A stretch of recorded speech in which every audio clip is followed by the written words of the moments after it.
നിൽക്കുന്നത് നമ്മുടെ അഞ്ചാലുമൂടുള്ള ബുദ്ധാസ് ഡാൻസ് സ്കൂളിലാണ്. കഴിഞ്ഞ പ്രാവശ്യം വന്നപ്പോഴാണ് ഇവിടെ സമ്മർ ക്യാമ്പ് ആരംഭിച്ചിട്ടുണ്ടെന്ന് അറിഞ്ഞത്. ഇന്ന് ഞാൻ വന്നത് അതിന്റെ വിശേഷങ്ങൾ നിങ്ങൾക്കും കൂടി കാണിച്ചു തരാനാണ്. ഞാൻ വന്നപ്പോഴേക്കും തന്നെ ക്ലാസ് ഒക്കെ സ്റ്റാർട്ട് ചെയ്തിട്ടുണ്ടായിരുന്നു. അവിടെ സ്റ്റുഡൻസ് എല്ലാവരും തന്നെ നല്ല എനർജറ്റിക് ആയിട്ട് വാമപ്പും കാര്യങ്ങളൊക്കെ ചെയ്തോണ്ടിരിക്കുവാണ്. ഇവിടെ ഞാൻ ഇവിടേക്ക് വന്നപ്പോ തന്നെ ആദ്യം ശ്രദ്ധിച്ചത് ക്ലാസിന്റെ ഒരു ഭംഗിയാണ്. കാരണം വേറെ ഒന്നുമല്ല, അത്രയ്ക്ക് ബ്യൂട്ടിഫുൾ ആയിട്ടാണ് ഇവിടെ ഓരോ കാര്യങ്ങളും സെറ്റ് ചെയ്തിരിക്കുന്നത്. ഒരു എസ്തെറ്റിക് വിന്റേജ് വൈബ് ഫീൽ ആയിട്ട് ഇതിന്റെ അകത്തേക്ക് കയറുമ്പോ എവിടെ ക്യാമറ വെച്ചാലും അടിപൊളി ഫ്രെയിം ആണ്. ഇത് ഇവിടുത്തെ ഫസ്റ്റ് ബാച്ച് ആണ്, ബിഗിനേഴ്സ് ബാച്ച്. നല്ല കുട്ടിക്കുറുമ്പന്മാരും കുട്ടിക്കുറുമ്പികളും ഉള്ള ഒരു ബാച്ച് ആണിത്. അവരിങ്ങനെ കൗണ്ട് ചെയ്ത് പ്രാക്ടീസ് ചെയ്യുന്നത് കേൾക്കാൻ തന്നെ നല്ല ക്യൂട്ടാണ്. പിന്നെ വരുന്നത് കിഡ്സ് ബാച്ച് ആണ്. അവരുടെ പ്രാക്ടീസ് ആണ് ഈ കാണുന്നത്. നല്ല ഡിസിപ്ലിനും ഡെഡിക്കേഷനോടും കൂടിയാണ് പിള്ളേരൊക്കെ പ്രാക്ടീസ് ചെയ്യുന്നത്. അത് നമുക്ക് കാണുമ്പോൾ തന്നെ മനസ്സിലാവൂട്ടോ. പിന്നെ ഇടയിൽ കൂടെ ഒരു ഗ്യാപ്പ് കിട്ടിയപ്പോ ഞാൻ അവരുടെ കൂടെ ചെറുതായിട്ട് റീൽസ് ഒക്കെ എടുത്തുട്ടാ. അവരുടെ കൂടെ എത്താനായിട്ട് ഞാൻ കുറച്ച് പണിപ്പെട്ടിട്ടുണ്ടായേ. പിന്നെ വരുന്നത് ഈ കാണുന്ന ജൂനിയർ അഡൾട്ട് ബാച്ച് ആണ്. എല്ലാ ബാച്ചിലും എല്ലാ ഏജിലുള്ള പിള്ളേരും ഉണ്ട്. സ്റ്റുഡൻസിന്റെ ഏജും ഹൈറ്റും നോക്കിയിട്ടല്ല ഇവിടെ ബാച്ച് തിരിച്ചിരിക്കുന്നത്. പകരം അവരുടെ കപ്പാസിറ്റിയും അവരുടെ പെർഫോമൻസും അനുസരിച്ചിട്ടാണ് ഇവിടെ ബാച്ച് തിരിച്ചിരിക്കുന്നത്. പിന്നെ ഇവിടുത്തെ 2 മാസ്റ്റേഴ്സിൽ ഒരാളാണ്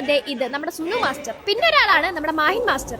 കുട്ടികൾ പഠിക്കുന്ന സ്റ്റൈൽസിന്റെ ബേസ്ഡ് ആയിട്ടുള്ള ഡ്രിൽ വർക്കൗട്ട് ചെയ്ത ശേഷമാണ് ക്ലാസ് സ്റ്റാർട്ട് ചെയ്യുന്നത്. പിന്നെ അത് മാത്രമല്ല, കുട്ടികൾ പഠിക്കുന്ന ഡാൻസ് സ്റ്റൈൽസിന്റെ ഹിസ്റ്ററി, ഒറിജിൻ എല്ലാം ഉൾപ്പെടുത്തിയിട്ടുള്ള ബേസിക് മുതലുള്ള തിയറി ക്ലാസും പ്രൊജക്ടർ ക്ലാസും കുട്ടികൾക്ക് കൊടുക്കാറുണ്ട്. പിന്നെ ഞാൻ ഏറ്റവും കൂടുതൽ എക്സൈറ്റഡ് ആയിട്ട് വെയിറ്റ് ചെയ്തിരുന്നത് ഇവരുടെ ബാച്ചാണ്, നമ്മുടെ വുമൻസ് ബാച്ച്. ഇവിടെ പഠിക്കുന്ന കുട്ടികളുടെ അമ്മമാരും ഈ കൂട്ടത്തിൽ ഉണ്ട്. ഇവർ ശരിക്കും ഞെട്ടിച്ച് കളഞ്ഞിട്ട് അന്യായ പെർഫോമൻസ് ആയിട്ട് ഇവരെ എനിക്ക് ഭയങ്കരമായിട്ട് ഇഷ്ടപ്പെട്ടിട്ടുണ്ടായിരുന്നു. അതുകൊണ്ട് തന്നെ ഇടയിൽ കൂടെ ഗ്യാപ്പ് കിട്ടിയപ്പോ ഇവരുടെ കൂടെ ഞാനൊരു റീൽസ് അങ്ങോട്ട് സെറ്റ് ആക്കിയിട്ടുണ്ടായിരുന്നു. പിന്നെ വരുന്നത് ഫിറ്റ്നസ് ബാച്ച് ആണ്. ഫിസിക്കൽ ഹെൽത്തിനും മെന്റൽ ഹെൽത്തിനും ഇമ്പോർട്ടൻസ് കൊടുത്തിട്ടുള്ള സുംബ ബാച്ച്. ടോട്ടലി പറയുകയാണെന്നുണ്ടെങ്കിൽ ഒരു കംപ്ലീറ്റ് പാക്കേജ് ആയിട്ട് ഇവിടെ ഉള്ളത്. ഏപ്രിൽ 1 തൊട്ടാണ് ഇവിടുത്തെ സമ്മർ ക്യാമ്പ് ആരംഭിച്ചിട്ടുള്ളത്. അപ്പൊ ഇനിയും ആർക്കെങ്കിലും ഇവിടെ ജോയിൻ ചെയ്യണമെന്നുണ്ടെങ്കിൽ അവരുടെ കോൺടാക്ട് ഡീറ്റെയിൽസ് ഞാൻ ഇവിടെ കൊടുത്തിട്ടുണ്ട് കേട്ടോ. ആൻഡ് ലൊക്കേഷൻ വരുന്നത് അഞ്ചാലുമൂട് അശ്വതി ഓഡിറ്റോറിയത്തിന്റെ തൊട്ടടുത്താണ്.